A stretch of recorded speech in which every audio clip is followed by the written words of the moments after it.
So this video guys is papakita ko sa inyo kung paano magluto dito ng rice.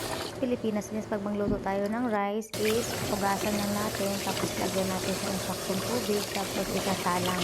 Dito guys, iba naman ang kanilang pagluto ng kanilang pagkain. Sa makikita niyo guys, kailang hugas ako dyan ng rice kasi ayaw namin na mabago yung rice. Tapos puti talaga yung rice guys bago mo siya isalang. Ito nga guys, hugasan yung bigas ay isalang na natin. Ay lagyan ko na ng hot water para mabilis. Tapos asin. Ayan guys, tapos oil, cooking oil guys or olive oil, it's okay. Mas okay po siya kasi hindi po siya malapot at saka buo yung kanin. Guys, papakukuluan lang natin. Antayin natin na makumulo at bumawas yung kanyang tubig. Okay? So, antayin natin siyang, ayan guys. Sa unti-unti guys, mabababa na yung tubig. Tapos, takpan natin siya. So, makikita nyo siya guys, buo yung bigas. Hindi po siya putol-putol kagaya sa atin. Ayan guys.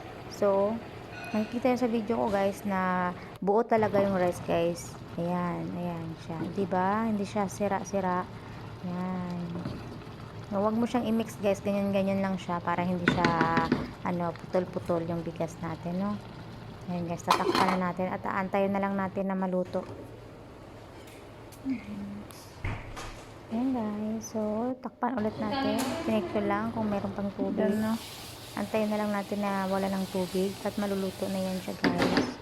So, mga minutes lang guys, tapos maluluto na siya. Ayan guys, luto na yung ating kanin. Ganito guys ang pagluto ng kanin dito sa abroad. Depende guys sa amo, pero sa amin kasi guys, mostly dito sa UAE, ganyan yung pagluto ng rice. So, ready to eat na siya guys. Ayan, hindi na po kami nagluto kasi nga may leftover kami kahapon. Ayan na lang yung iulam namin. Ako lang pala guys yung kumain kasi fasting yung kasama ko. So ayan guys, lagyan natin yung sauce, pampasarap kasi masarap guys yung kanyang sauce. Ayan guys, kakain na tayo. So guys, thank you for watching. Don't forget to subscribe. Please ring the bell so that update po kayo sa aking i-upload na susunod na video. Thank you so much guys for watching me. Sana ay manatutunan kayo sa ngayon, sa video ko ngayon. So, kung sino man dyan yung mag-abroad, ayun, makikita mo na yung sa video ko na ganito pala yung pagluto ng kanin dito sa ibang bansa.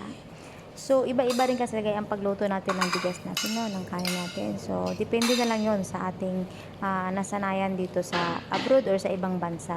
Kung ano yung way nila ng pagluto ng kanin. So, dito guys, yan lang po. Lagyan natin ng oil, salt, tapos lagyan natin ng hot water. Lagyan natin ng hot water, tapos isasalang na lang at antayin natin yung maubos yung tubig. Thank you for watching guys. Don't subscribe. Ayan,